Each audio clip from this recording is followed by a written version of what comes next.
Hi, welcome to Talking Movies with I Dream, Diksha Sid. So here మన special hero Manas ఉన్నారు. Child artist ఉన్నప్పుడే Nandi award కొట్టేశారు. అలా చాలా తక్కువ మంది మన తెలుగు ఫిల్మ్ ఇండస్ట్రీలో ఉండడం జరిగింది కదా.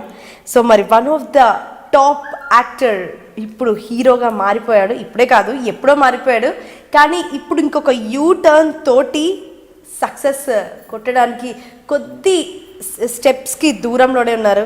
ఎవ్వరూ కాదు, Manas. Sir hi. Hi, how are you? I'm great. Super fine. So ఎట్లా ఉంది ఇప్పుడు ప్రస్తుతానికి జర్నీ? ప్రస్తుతానికి తెలుగు ఫిల్మ్ ఇండస్ట్రీలో ప్రతి ఒక్కరు బిజీగానే ఉన్నారు. And now like really it's been a great year for me. I've been continuously shooting and hope 2020లో ఒక మంచి ఫిల్మ్తో మీ అందరి ముందుకు వస్తానని అనుకుంటున్నాను. సో 2019 స్టార్ట్ అయినప్పుడు ద జాన్ ఫస్ట్ సెకండ్ వీక్స్లో మనం ఎప్పుడో అనుకుంటాం లైక్ 2019 వచ్చేసింది, సో మనం ఈ ఫస్ట్ సెకండ్ వీక్స్లో ఒక డిసైడ్ అయిపోతాము. అది మండే వస్తే చలో మండే రోజు ఇది చెయ్యాలి అని అనుకున్నది ఏంటి? అది ఇంప్లిమెంట్ అయ్యిందా, జరగలేదా? అంటే జనరల్గా మీరు అబ్జర్వ్ చేస్తే guys or girls both of them. Gym అని చెప్పకండి. I was about to say, Diksha, I know Diksha for a very long time, and I've seen this slim, fit, bob cut, oka magaraidu laga unde oka ammai. Yeah, you only. And now you have become a complete woman. Ante oka long hair, you have become bubbly, you've become this, a change, a complete transformation అని చెప్పాలి. So ఈ transformation కోసం చాలా మంది ఏం చేస్తుంటారంటే fitness goals అని పెట్టుకుంటారు.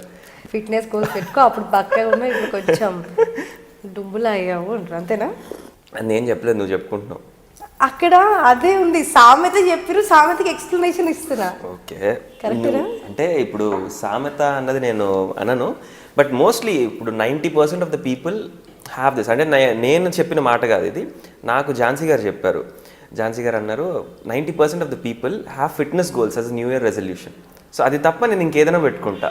So fitness, ఇప్పుడు మీరు చెప్పినట్టు ఫిట్నెస్ గోల్స్ కాకుండా వేరే పెడతాను రెజల్యూషన్స్ అన్నారు కదా. సో ఏం రెజల్యూషన్స్? టాప్ 3 రెజల్యూషన్స్ చెప్పండి. Not having resolution is a resolution. Yeah, అయితే మిగతా 2-3 ఆప్షన్స్ అంటే నేను అదే అంటున్నా. ఇప్పుడు మీరు బలంగా ఏదైనా నమ్మారనుకోండి, you need not put a resolution for that, you will definitely follow it. That's what I believe. So బలంగా పెట్టుకున్నది ఏంటి? 2020లో మంచి మూవీస్ చేసుకోవాలి, విభిన్నమైన పాత్రలు చేయాలి, అండ్ ప్రజల ఆదరణ పొందాలి. మెయిన్ ఇదే నా టార్గెట్. చైల్డ్ ఆర్టిస్ట్గా ఏ ఇయర్లో ఇండస్ట్రీలో అడుగు పెట్టారు? అసలు ఛాన్స్ ఎలా వచ్చింది? Okay, that's way back. So child ఆర్టిస్ట్గా అంటే నేను బార్న్ అండ్ బ్రాటప్, ఎలా చెప్పాలి, dad is a central government employee. So as a central government employee మీకు తెలుసు, ఎవ్రీ 5-6 ఇయర్స్కి వీ హ్యావ్ ట్రాన్స్ఫర్స్ అనమాట. So I was born in Vizag. My dad got transferred to Mumbai. I studied there till, అంటే నాకు ఊహ తెలిసిన దగ్గర నుంచి I was in Mumbai. So ఒక 5-6 ఇయర్స్ అక్కడే ఉన్నాను. తర్వాత I came back to Vizag, and that was when I had this love towards dancing అంటే పిచ్చి నాకు. అది కూడా ఏంటంటే చిరంజీవి గారిని చూసి బాగా ఇన్స్పైర్ అయ్యి చేసేవాడిని సాంగ్స్. సో ఫస్ట్ ఏ సాంగ్ చేశారు చిరంజీవి గారి సాంగ్? చూడాలని ఉంది సినిమాలో రామా చిలకమ్మ.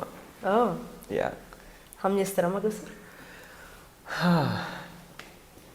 రామా చిలకమ్మ ప్రేమ మనకమ్మ, రామ చిలకమ్మ ప్రేమ మనకమ్మ రాధమ్మ, పాలే ఎరుపమ్మ నీలే నలుపమ్మ గోపెమ్మ, పాలే తెలుపమ్మ నీలే నలుపమ్మ గోపెమ్మ, నన్న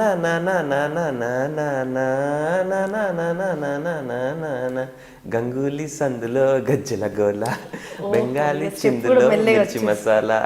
అదంటే అప్పుడు చిన్నప్పుడు ఈ సాంగ్కి ఎక్కువ మాకు ప్రోమోస్ పడేవి, యాడ్స్ పడేవి. ఈ యాడ్స్ పడేటప్పుడు ఏంటంటే ఆ సాంగ్స్ చూసి స్టెప్స్ వేయడం ఇదంతా బాగా చేసేవాళ్ళం అనమాట.